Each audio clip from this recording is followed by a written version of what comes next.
天与地的装甲。过去担任洛克人系列制作人的道传进二，原本是想把 X 系列结束在洛克人 X5，让莱德与威利人愿在此作画上休止符。只不过事与愿违，当时 X 系列正好，卡普空不希望停下来，要 X 系列就算用2的也要出续作，然后就お前の役目は終わった。后面每况愈下的情况大家都知道，这里就不多谈了。因此，原本应该是系列作最终章的洛克人 X5，要让他们从原主时代就延续至今的宿命之战做个了结，加入了大量致敬原主洛克人的元素。新增的2套 X 装甲也分别致敬洛克人6的喷射洛克人与威力洛克人。相比洛克人6，洛克人 X5 的2套装甲更加强化对关卡环境的应用，也可以说它们代表了天空与大地。而这2套装甲来到Dive该有的主要功能是都有了。除了一些小功能，还有猎鹰装甲的自由移动有飞行高度限制外，其他的差异我觉得都还在接受范围内的程度。会这么说是因为原作 X5 会特别为装甲去设计关卡，所以原作关卡会有专门展示装甲功能的区域。重要道具在常规攻略下往往也需要装甲才能收集，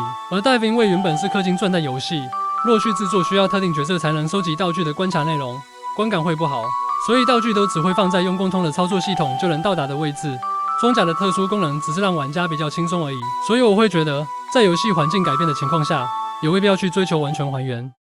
飞行，在聊猎鹰装甲的自由移动之前，我想先来谈论一下有关飞行的话题。我最早在横版动作游戏上对飞行和滑翔的区别认知是来自于音速小子系列游戏。塔尔斯的飞行能够上升高度，但是要不断的连打按键去抵抗星球重力，最后会因疲劳而无法再飞行。纳克鲁斯的滑翔则是压着按键就能空中滑行，但不会上升高度，飞行的过程是轻松且不会疲劳的。同样都是空中的长距离移动，要用什么方式去飞，要用什么方法产生空气动力，或多或少都是有差异的。洛克人游戏中的不少角色都是能浮空或是有翅膀的，因此当玩家可以自己做模组改造时，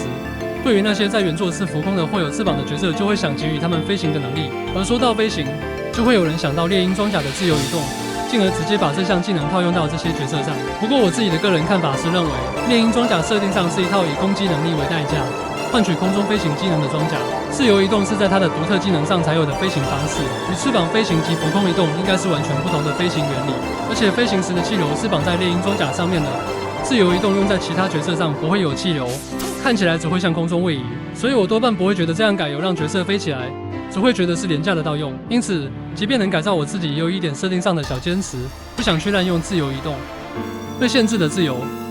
原作 X5 的猎鹰装甲能飞行5秒，无限高度，接触目标不会受伤，并且能攻击接触的目标。Dive 则又限制飞行高度，飞行时间3秒，接触到有接触伤害的敌人会受伤，无法对目标造成伤害。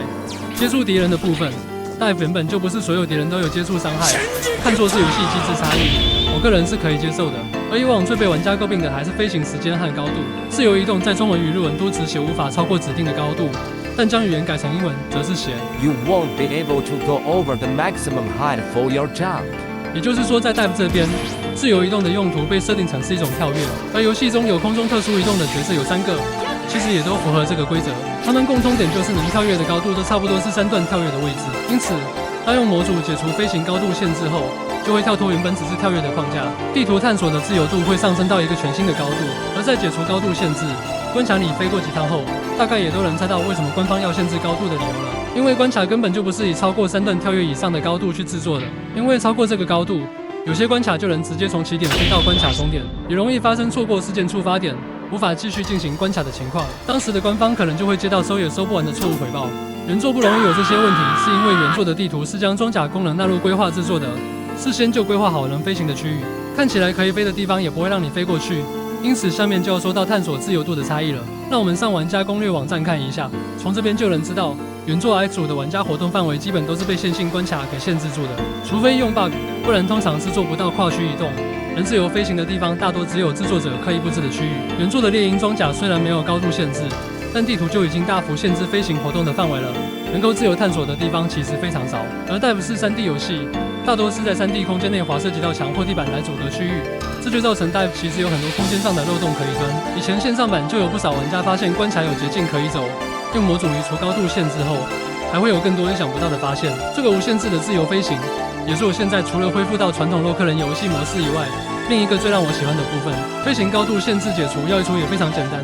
在下方资讯栏我会做简单的说明。有一些武器或卡片模组也能解除飞行限制，但由于要我没去尝试，想直接套模组不想自己改的，就请各位自己去摸索了。自动集气关闭。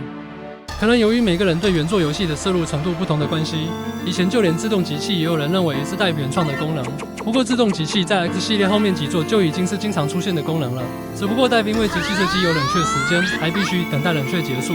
点击技能后才会开始自动集气，因此并不像原作那么便利。而大多集气射击的冷却时间都在 2.5 秒以内。不过因为很容易错过冷却跟集气结束的时间，所以也有人认为集气射击的招式实际使用时会比一般射击技能来得慢。Dive 的自动集气预设状态是开启的，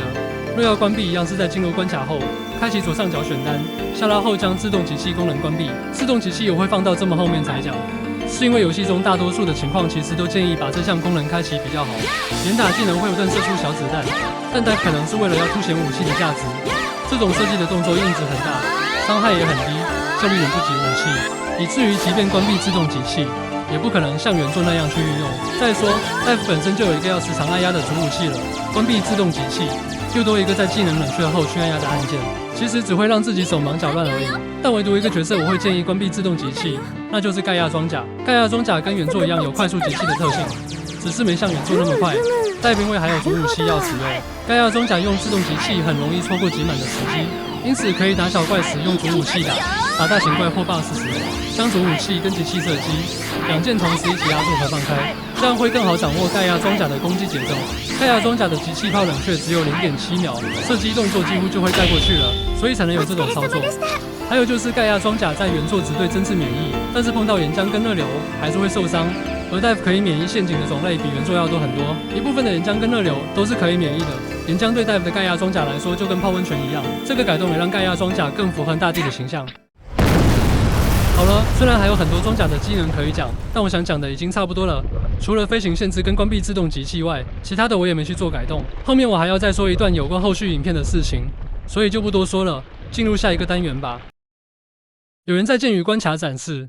事到如今才讲可能有点晚，但其实我不一定会把宫斗关卡跑完，因为我想讲的主题是在现在的单机环境下，才得以实现或校正回归的洛克人相关内容。依照关卡顺序讲，只是想让系列影片有个共同的主题单元，但那并不是我的重点。后续是否要继续下去，还是得看有没有我想做主题记录的角色、关卡或玩法。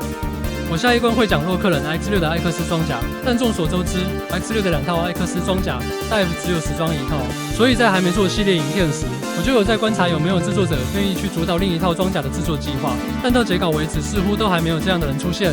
而且假使真的有人去做，模组品质若是不如预期，我也是会当它不存在的，所以也是做好下一步只能做前影装甲的心理准备才开拍的。只不过这7部影片下来，我想先歇口气。等前影装甲的黄色杰洛光剑模组被制作出来了，再录制影片。而在前影装甲过后，若还想继续下去，内容可能会以制作品质接近官方程度的玩家自制洛克人角色模组或回归的人名模组为主。所以什么时候会有下一部影片，我也不知道，这要是模组的制作状况和品质程度而定。因此，从这部影片开始，所以我会学豆哥那样改成下一关有缘再见。这次的影片时间拉这么长，真的很抱歉。只是我还是要先让大家做好从这部影片之后，每部影片都有可能是最后一部的预防针。那么就开始关卡吧。按顺序，我们来到第7关工厂，使用洛克人埃做的2套装甲。我们下一关有缘再见。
倒する。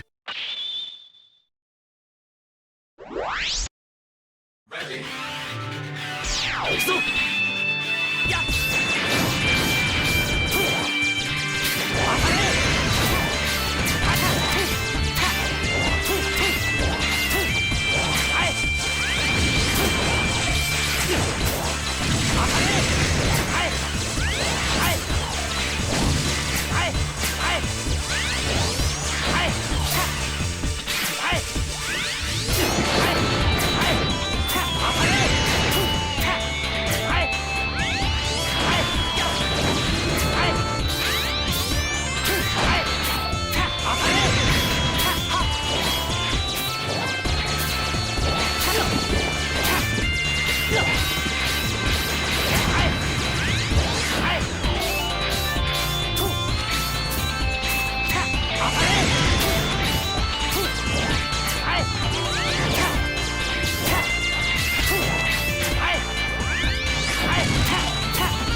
務完了